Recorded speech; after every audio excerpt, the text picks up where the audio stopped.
Hey there everyone, I'm Peter Skov. This is Music is a Journey. Today's video is going to be a continuation of what is, well, it's not intended to be a series, but it's turning into one, about heavy and hard rock from the late 60s and early 70s. Today's video is going to feature albums from 1969 up to 1974. Previously, I also did a video on this topic, and in fact, I've done a few videos. If you're interested in seeing more of my videos related to hard and heavy music from 68, 69 through to the 70s, then I have a playlist. I think it's called Heavy Metal History or something like that, and there'll be a lot of videos in there related even from the 1960s up through to the 1980s. As well, in the description I will put links to, I think I have 3 or 4 other videos related to early 70s hard and heavy music, so I'll put links to those in there. As well, one of the videos I did recently was inspired by a couple of videos put out by Brian at Cosmic Vinyl. So once again, I'm going to add links to those 2 videos because he covered a lot of really cool stuff. And he plays some samples off the actual vinyl LP. As well, very recently, I discovered a channel called Black Leather Eyes. And I think it was just because I was looking into late 60s, early 70s hard and heavy stuff that video got recommended to me. So I want to put a link to his video because he talked about a lot of different bands that I'd never heard of before. And I have since checked them out. And some of them are on my hit list now. I've got to get those albums. There's also one band I want to mention. It is a French band called Variations, and they had an album called Nador. I think it was Nador. I'm going to put a link to the full album thing on YouTube there if I can, because that is a really cool, very hard and scratchy and raw and rough 1969 album. So I really want to get a hold of that on CD, but it's kind of expensive, especially since I have to order it from Europe, where it's already expensive, and then the shipping and the currency exchange right now is still not good, so for me. So anyway, that's just one that's on the hit list. So I've got a few albums on the hit list. So anyway, do check out Black Leather Eyes, his video down there, and of course Cosmic Vinyl, and if you like some of the other videos. Okay, I think I've said everything that I wanted to say. If I remember it later, too bad. So the first band I want to take a look at today, this is an American band called Stray Dog. I believe they had, I don't remember how many albums they had. I think it was 2 or 3 albums they did anyway. This one is from 1973. This was actually recommended to me by someone who commented it on one of my other early 70s hard and heavy music videos, and he said, oh, you got to check out Stray Dog, which I did, and I thought, wow, they're really cool, and I was able to get this one from Yahoo Auction.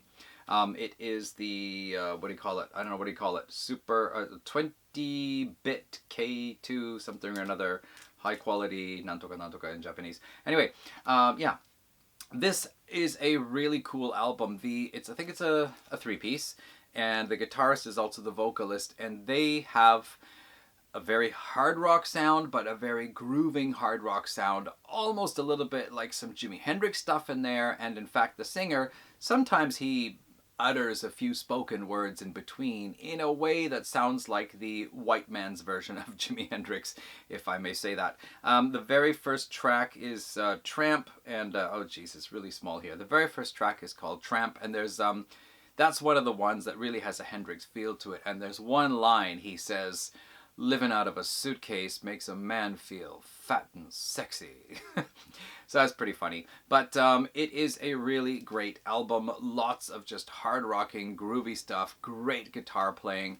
Couple of, this one song, I think it's called A Letter. It's the 3rd one. It's a little more slower with a sitar sound, and it's nice. It's not bad. And then the last one is called the Rocky Mountain Suite, I believe it is. An extended, longer version song with some hard rocking parts. And I think there might have been a bit of orchestra. I'm not sure now because I've just listened to 10 albums twice all the way through here in the last week, and I don't remember who's got what anymore. But I'd like to play a couple of short samples from the album just so you can hear what it sounds like. So let me just check here. Is the second song It's a song called Crazy, and then one on side 2 called Slave. I just want to play short samples of that. If I play 3 or 4 seconds, I can usually get away with it. If I play 7 or 8 seconds, my video might get dinged. So recently, I think I've been kind of pushing it up to 5 or 6 seconds. So I'm going to see if I can get away with that. I want to play like just a complete part, even a short part. So let's just hear a little bit from, what did I say? Crazy and Slave from Stray Dogs' album. Here it is.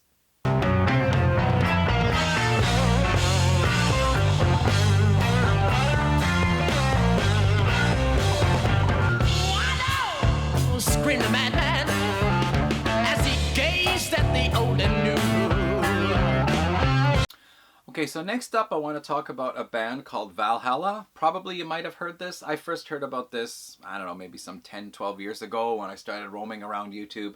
So this is a band from, I think it was Long Island, or anyway out on the east coast of the US. And there's something written on the back here. It says, Valhalla's only album was a rather haphazard mix of end of the 60s psychedelic and heavy rock influence, especially for those who enjoy late 60s combinations of bluesy hard organ and bluesy hard rock guitar.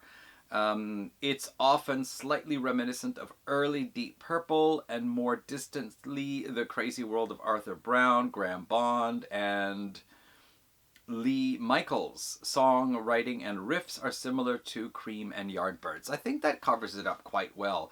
It is, yeah, lots of fuzz tone, heavy guitar, hard-hitting music, lots of organ, but there are some other things in here too. There's one called Conceit, which is track 2, which is a much lighter track. There's Ladies in Waiting, which is a very pretty one, almost sounds like some kind of Renaissance, like folk song. I don't know my music very well that far back. Some of the good ones though, I'm Not Asking, the opening track. Okay, here's the opening track, Hard Times. This is how the album begins, like this. I see no reason to change my mind. Isn't that cool? All right, I mean that's what you hear when you first push play or put the stylus down, whatever. Yeah, so going on, I'm Not Asking, that is also a heavy one, and they've got some really nice, you gotta hear this fuzzy guitar. I just love me some fuzzy late 60s guitar like this here. Isn't that just delicious? And one other one here is Heads Are Free is also pretty good, hard rocker, and Rooftop Man. I want to play just a little bit of Rooftop Man as well, so just check this bit out here from Rooftop Man. High up on the mountain, preacher's gonna sing. Yeah, that's some pretty cool stuff. There's another one here, let's see, Overseas Symphony. Now that is more of a longer, drawn-out piece mixed in with orchestration and some rockin' 60s guitar, very much a late 60s sound. And another song on here, Deacon, it sounds like it could be something from a late 60s musical even, but interesting song. So if you think something like Iron Butterfly's Ball, where there was quite a variety of different styles of music on there, something like that, just getting a little bit harder with the organ and the guitars, like Vanilla Fudge maybe, but also covering some other stuff. So that's Valhalla and their one and only album, which was also self-titled, released in 1969. Okay, so next up I want to talk about Freedom's Children. This is a band from South Africa, and I've taken the CD card out here because I just want to show you that this CD comes with this fold-out thingy here, which has, in very small print, the history of the band. That's a lot of small print reading to do. I don't remember if I actually read all of this or not. I don't think I can now. I need to borrow Ben Rankin's goggles there. So that is Freedom's Children from South Africa. They are active in the 1960s. I think this one here, which is called Galactic Vibes. There it is, Galactic Vibes. This is their third album. I read something about their history a few years back, and the descriptions of their first 2 albums sounded really exciting, but when I checked them out, it wasn't really to my taste. This one here I know about because the first track on side 2, which is called That Did It, was included in a video that someone put up again, maybe like some 10, 12 years ago, featuring very short clips of hard and heavy songs, which is how I found out a lot about these bands here that I'm talking about. So yeah, That Did It is in there. So actually, That Did It is a really cool hard rock song, but one thing about it is that they just play the same guitar riff throughout the whole song. But anyway, let's just hear a part of that one there, That Did It. Could it be you've lost your touch between me and you? Yeah, and the album actually opens with a song called Seahorse, which is in a similar vein, also a hard rocking song. It's got some wah-wah guitar and stuff. So let's just hear also a little bit from Seahorse, the opening track on this album. Look out! I'm the changing, look out! Rearranging, look back! Sun is shining! As for the rest of the album, it is not that hard and heavy. Those are the two heaviest ones. The second track on side one is called The Homecoming, and it starts off, it's live. There's an introduction, somebody introducing the band. It's a little bit more slower, but you've got like guitars, bass, drums set up, and vocals, and it's pretty cool. And it goes on with this rather longish guitar solo, and then we get into what I think must be 5-6 minutes of drum solo. Might be more than 5 or 6 minutes, I'm not sure, I haven't checked, but that takes up a pretty long part of the track, and then it comes back to the song and finishes up, and that's the end of side one. So one cool hard rockin' track, one cool kind of more mysterious, psychedelic heavy type track with an extended drum solo. And then side two with That Did It, which is really good. And then a very light one called Fields and Me. And then a bizarre one called The Crazy World of Pod, which is, in parenthesis, electronic concerto. And that's really what it is. It sounds like some early krautrock type thing you might have heard, I don't know, on a Kraftwerk album, for example. So that's actually a really interesting diversion from what the rest of the album is like. And then we have a song called 1999, which has... It's a rock track, but it's got a really cool kind of groove to it. It's like this do do do do do do do do do do do do do do do do do boom. Anyway, it's all right. It's pretty good. And then the final track is I just can't read it now. About the Dove and His King. About the Dove and His King, which is a longer track featuring orchestra and different moods and so on. So that's what Freedom's Children Galactic Vibes is like. Two of the tracks, definitely, if you like that heavy stuff. I guess one thing to say is that the recording quality on this is one of those ones where I don't know if it came from vinyl or the original master tapes are not in the best of condition, but it sounds a bit raw that way. Same with the Valhalla one too. It also has that kind of raw feel to it. But the Stray Dog one, sometimes sounds like that. Okay, but let's move on to the next band here. This is Jeronimo. This was a three-piece act from Germany, if I remember correctly. And this actually says digitally remastered from the original tapes. The sound on this album is really great. This is a hard rock power trio, and you know, let's just listen to the beginning of this one track here. What is it? How I'd Love to Be Home. It starts like this.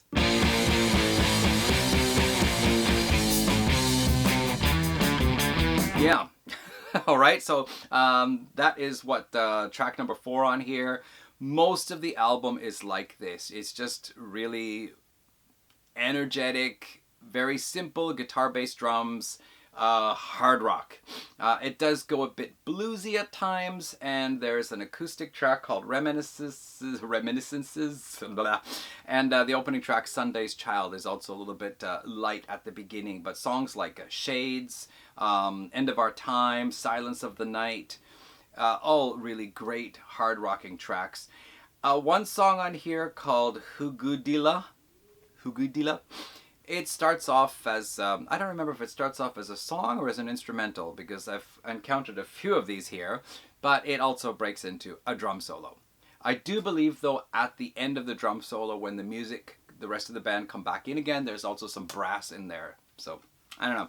But I want to play a little bit also from End of Our Time, so let's just listen to this part here from that track. End of our time seems such a crime. Alright, and that's Jeronimo. So Jeronimo actually released 3 albums in the early 70s and a greatest hits album. So in here it shows the 3 albums and then the greatest hits album. But these were all remastered back in 2002. I don't remember when I got this, but probably about 10 years ago.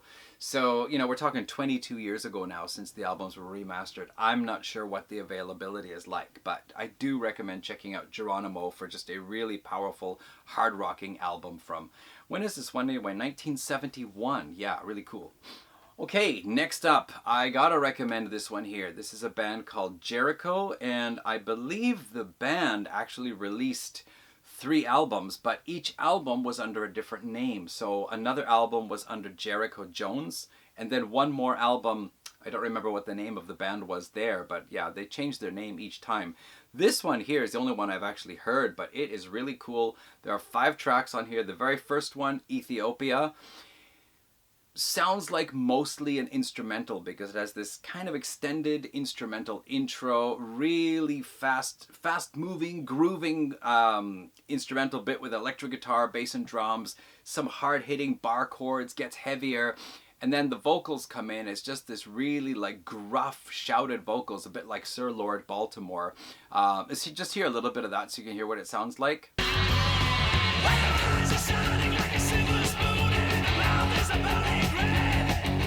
Yeah, that's really cool. I like that. And yeah, then the song goes on for a little bit and it goes back to the same kind of instrumental part again and finishes up with the heavy chords. The next one, Don't You Let Me Down. We're not actually going into the slow song territory here. It's not as fast paced as Ethiopia, but it still features the fuzz tone. And then the third track, Feather Bed. It's a bit lighter during the song part, you know, in my feather bed. Sounds like something coming out of the late 60s, but it is an extended track featuring lots of like a guitar solo. I think there's some kind of spacey Pink Floyd section in there, almost like that. It's a pretty cool track. And then Justin and Nova. Justin and Nova. That is actually the one track that is not that heavy, but it might be one of my favorites. It's more like a progressive rock pop song, but does still keep the, you know, the electric guitar with the fuzz tone in there and distortion. But yeah, and it has something to do with like coming down from space and, you know, that kind of a thing. And then the final track, Kill Me With Your Love. This is just a really cool epic. It starts off with acoustic guitar and the sound of like water in a river sloshing about and some flute coming in, and it almost is about to overstay its welcome, and then suddenly it just stops, and then you hear this like, guitar and bass, do do do do do do do do do do do do do do do, and it gradually builds. Bass drum comes in and then finally kicks into just this really great raw hard rockin' song. Dun, dun, dun, dun, dun, dun, dun, dun. And again, we get these really gruff shouted vocals, which sounds really cool, but the chorus is just awesome. It sounds to me like it could have been a song from the 1990s. And yeah, just overall, that whole song. Here's what you got to do. After watching this video, you've got to check out, look for Jericho. I think it's just called Jericho. Check out the songs or the tracks Ethiopia and Kill Me With Your Love. Those 2 ought to be enough to sell you on the album. If you're not into those 2, forget about it. Okay, but they're just awesome. So let's just hear this little bit here. I mean, there's so many parts from Kill Me With Your Love that I would recommend playing, at least 3 different ones. But let's just hear this part here by the chorus. Kill me with your love, kill me with your love, kill me with your love. Yeah, that's just killer. I mean, you've got to hear it. You've got to hear the whole track. So yeah, that's Jericho, and I think this is 1972, it says. So that is some pretty cool stuff from 1972. Oh, and I believe they're from Israel, actually. Forgot that correctly there. All right. Next, let's listen to some Iron Maiden. So this is a band from England. They were formed in, I think it was 1968. Actually, I should show you the inside here too, because this is an impressive setup here inside the CD booklet. It has like the full band history, loads and loads of photos, stuff like this. I don't know, it's like 40 pages or something like that, telling everything that happened with the band. Yeah, it's a nice package. I don't remember when this came out. I was fortunate enough to get it when it did. It was originally, their album was originally issued on vinyl in the 1990s with this album cover. And then it got reissued again. And there's a hype sticker here with some really tiny print, which I can almost read. So what I did was I took a photo of it, and I'm just going to read it off my phone, what it says. Let me see here. The original Iron Maiden, not to be confused in any way with the multi-million selling heavy metal band, were a short-lived band that existed from the tail end of the 60s through to the very early 70s. In fact, I think it was 1970 that they broke up. So their blend of blues, psychedelia, and hard progressive rock was ahead of its time. They always say that on these things. They always say the band was ahead of its time. And actually, you know, a lot of bands of that time were ahead of their time, so I guess they were of the time. But anyway, their interest in the occult, particularly on the track God of Darkness, predates Black Sabbath by 1 year. That's also something that counts in their favor too, right? I guess you could put them in with the likes of Coven and Black Widow. Mastered from the recently discovered original tapes, Maiden Voyage, the name of the CD here, captures a band on the verge of creating something truly special. Unfortunately, the album was never actually completed at the time. It brings together a collection of recordings, including their classic 1970 single, Falling / Ned Kelly, as well as rare studio recordings and songs in progress. So aside from that, Falling and Ned Kelly, I think they were originally going by the name of Bum, actually. And they released a song called God of Darkness and a Ballad of Martha Kent. I believe those two were released as a single under the name of Bum. And then their manager said, really got to change the name. So they changed the name to Iron Maiden. And then by the time, it shows in here somewhere, but anyway, they changed their name to The Iron Maiden by 1970 for whatever reason. I'd say the tracks that were actually completed and released as singles, they sound great. As far as the other, 4 tracks on here, they are still demo quality. It sounds like the band is just playing with the record button on, and some of the tracks are like 7-8 minutes long. One of them is 12 minutes long, and there is just a lot of guitar soloing going on. I will say that the guitar solos are actually very good, sometimes playing in this staccato type style, and other times going a little more smooth with the pull-offs. Lots of really cool work. Very nice, actually. Very good lead guitar work on this album. The guitar sound itself is not particularly heavy. I mean, it doesn't have the full distortion sound. It just sounds like it has a bit of overdrive. So this is not a heavy sounding album like, say, you know, like Uriah Heep's Look at Yourself, Deep Purple, In Rock, or even like, you know, Black Sabbath, Master of Reality. This is a very stripped back guitar sound. A couple of tracks they do bring in some fuzz tone during the lead guitar work, but they don't do any riffing with the fuzz tone, which is a shame. But really cool tracks otherwise. God of Darkness does play around with the occult and dark lyrics, so let's just hear a bit of that one right now.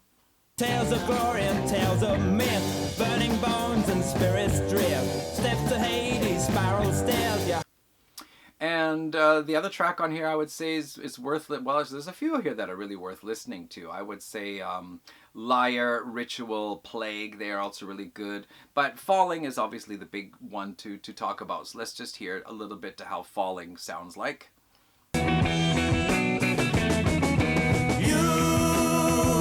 Must be falling round.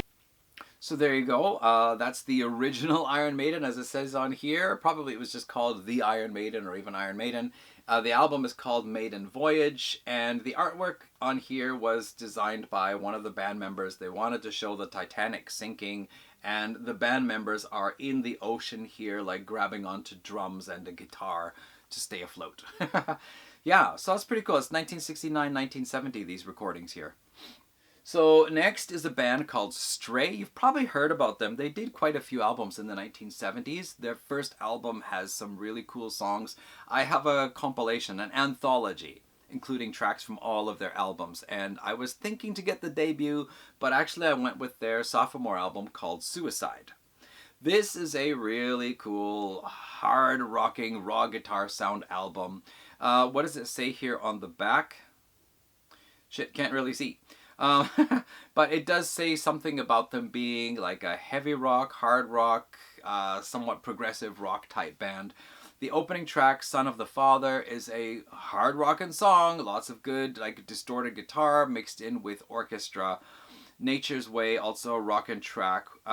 You know, I think there's only one here, Dearest Eloise, which could be kind of considered a ballad, and Where Do Our Children Belong is a more of a thoughtful type song, but the rest of them here are all pretty much fuzz tone guitar, rock, hard rock, blues rock, whatever.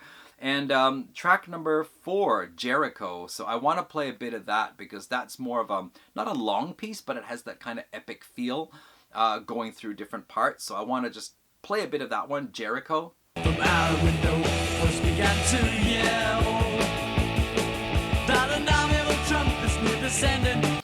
Yeah, and the final track, actually the very final track on here is a bonus track called Encore, but the real final track is the title track, Suicide. Let me just see what's inside here. Is there any kind of like juicy stuff? Okay, yeah, there's a little bit of an explanation about the album in here. I think this is a, oh yeah, this one folds out like this. There we go. So, some details about the album. There was actually a funny thing. Like, there's a fair bit of writing in here, but actually on the back here it says, despite efforts from several friends and assorted DJs to write sleeve notes for us, the results all seemed very impersonal, and so all we can say is that we hope you enjoyed the second LP as much as we enjoyed those 30 hours in Olympic Studios. Yeah, but it turns out they did have a fair bit of information added in there. So the final track, Suicide, is a really interesting one because, well, first of all, it's a great hard rockin' track, has a really cool riff to it. It later on speeds up. It almost gets that sweet FA kind of, you know, dun dun dun dun dun dun dun dun dun, really kind of fast-paced guitar there. But the interesting thing is that the opening of this song is sung from the perspective of a black man who is in despair and is thinking to end his life. And he uses the N-word. Now, it is sung from the perspective of him, so he is using the word in reference to himself. So I suppose that is acceptable.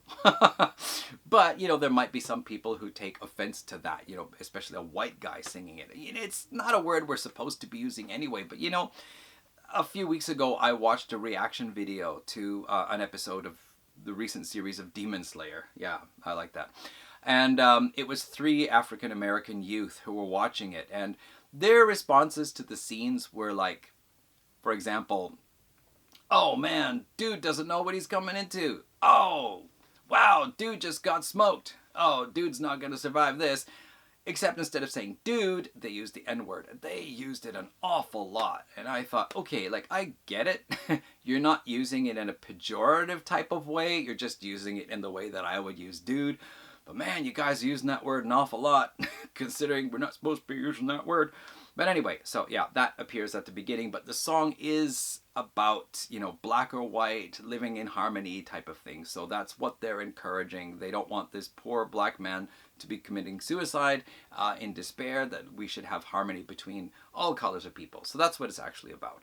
It is a very cool track. So I'd love to play the really blistering chugging part near the end, but I want you to hear the riff for this. It's a really cool riff. So listen to that from Stray's Suicide.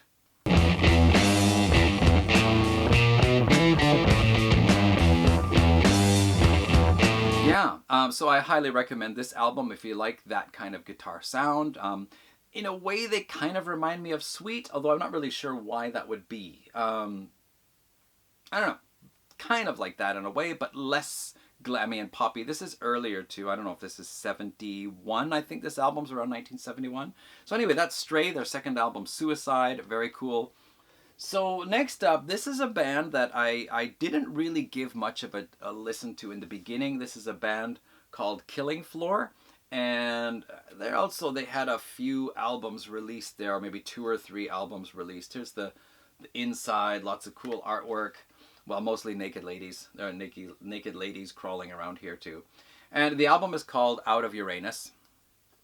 I think it says here, Uranus is the 7th planet from the Sun and ranked one of the giants alongside Jupiter and Saturn. And in Greek mythology, Uranus is the god who rules the universe and is the father of the Titans. So Uranus in all his forms deserves some respect. Nevertheless, Killing Joke thought the double entendre in their song title in Killing Joke, thought the double entendre in their song title a killing joke. Right. But the British lads enjoyed a strong sense of humor as well as a love for the blues and rock and roll. Their high spirits resound throughout an album that is now regarded as a rock classic. I don't know if it's regarded as a rock classic. Lots of information in here. Again, lots of cool groovy artwork. History about the band and the album. Yeah, so nice package. What does it sound like? Well, actually, it's described as psycho blues. So as far as guitar tone goes, it is a pretty high guitar tone, and it is a lot of blues bass to it, but I feel it's got a real attitude to it. There is an attitude to the music. It's like blues with attitude. It's not really punky, but I guess calling it psycho blues might be a pretty good description. The opening track, Out of Uranus. All right, so they're talking about religion and basically saying that religion, what came out of their ass, and if it came out of their heads, then religion would be dead. It's part of the song. So anyway, they're taking a big stab at religion. And that is actually the coolest track on the album, and for a long time I thought that was the only track I really liked. So track 1, Out of Uranus. Let's just hear a bit of it now. It's from out of their ass. If it came from their head. Yeah, that's some cool stuff. But actually most of the album is pretty raw like this. It's just some of the tracks are more bluesy with that raw sound rather than hard rock raw sound. But they do have one track on here, track number 7, called Fido Castrol, showing the band's humor a little bit. And that one is also one of the really cool ones on here. So let's hear a bit of Fido Castrol. It's all that I can do to keep from crying. Yeah, and one other thing to mention, there's a track on here, number 9, called Son of Wet. And it is also a really cool track, the way it starts out. But after 1 minute and 40 seconds, what do you say? Someone said drum solo? You are right, another drum solo track. So again, we have a song going into an extended drum solo and then back to the music and it wraps up. I really wish they would have kept it as a song because it's one of the better ones on the album. It is actually a really cool album. I've listened to it twice now recently after not having listened to it for a long time. I really like the kind of raw attitude that this album has. It would be like if punk became blues or something, I don't know. So that's Killing Floor. 2 more to go. This is, oh heck, was it a Norwegian band? And this is their album from 1971. The band is called November. The album is 2A. Don't remember why it's called that. This is, again, just hard rock, heavy guitar sound, what you'd expect from the early 70s. Some grooviness to it, a bit of blues in there. A couple of weird tracks, like number 3 is called Asma... I don't know, I can't read it. But it is just an a cappella track of not vocal, not words, not sung words, but just vocal effects.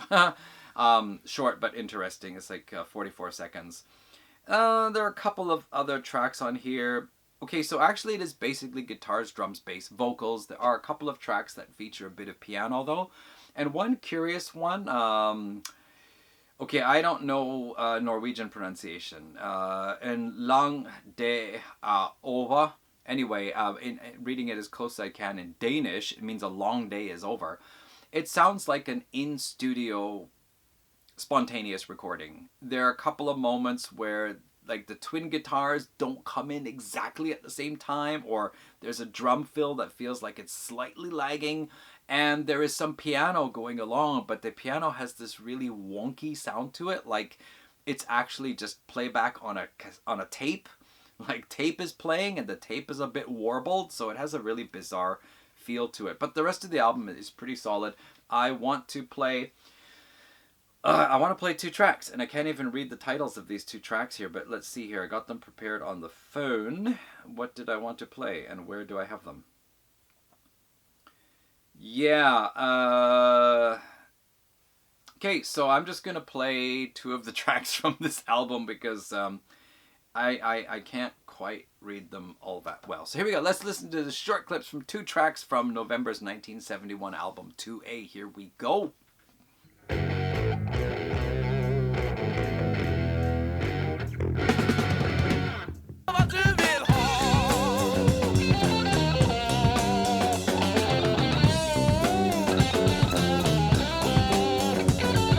Yeah, and there's not much inside here.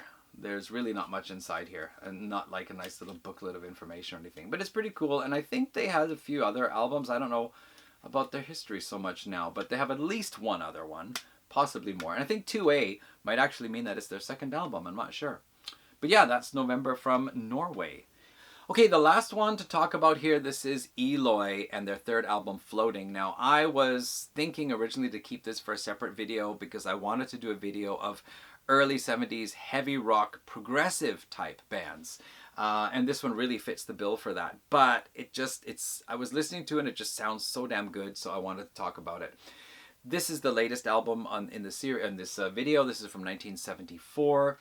5 tracks on here. The first one, Floating, it is an instrumental basically. There is a vocal track, but it's just going ah, ah, ah.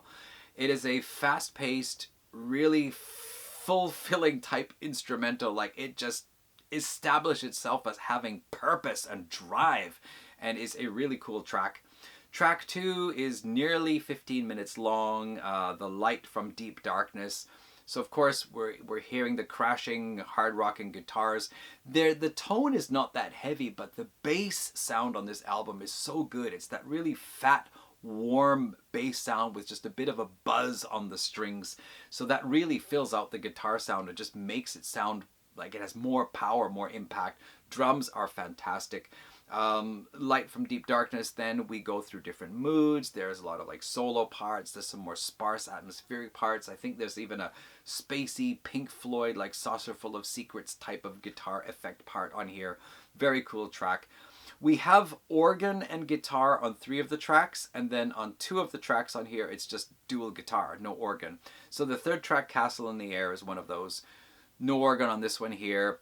Bit of a longer track, just over 7 minutes long. I really like this one here, the guitar in this, so I want to play just a short segment of that. Let's hear it.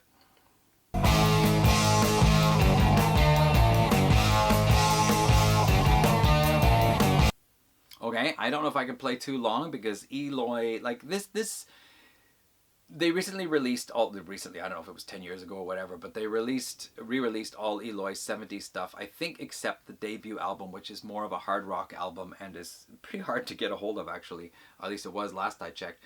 So they are evolving from a hard and heavy rock band into a progressive, like symphonic prog type band on here. Not on here, but in the 1970s. So this is the last of the albums that feature lots of more really powerhouse guitar and organ type thing. I forget what I was saying, but anyway, Castle in the Air. Next one, track 4, Plastic Girl. That is also a longer one, just over 9 minutes. And then finally, Madhouse is the last track, which is a really short one, but it is an intense rocker. One thing that's really cool on here, they actually have 2 drum solos, but the drum solos are kept short. They are fast. Like, it is just a rhythm that the drummer establishes a rhythm and he just rolls with it.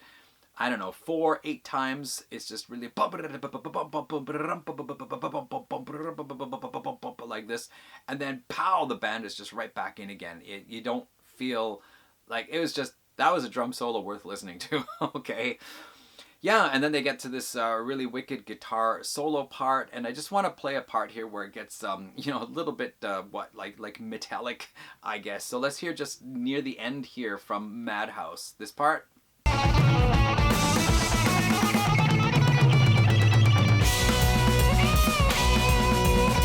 Yeah, as I said, I don't know if I can play very much from this because, you know, they spent the money on this.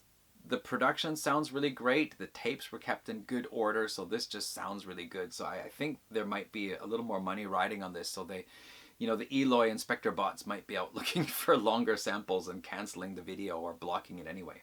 But yeah, a really cool frenetic track that just ends. I mean, you're just going along with the guitar solo and the drums and everything as you boom, boom, and then pow! That's it. Album's done. That's good. So yeah, I really highly recommend listening to Floating by Eloy. And their previous album, Inside, I haven't listened to it as much, but I need to give it more of an ear. But anyway, that's it. That's 10 more albums from 69 to 74 this time, featuring, again, this hard-hitting heavy guitar. And telling us, you know, that this whole like early period of when heavy metal kind of came into be in its earliest established phase, I guess, the first wave, if you will. So that's it for this video here. Thank you all for watching. Again, check out the links in the video below, and I think that does it.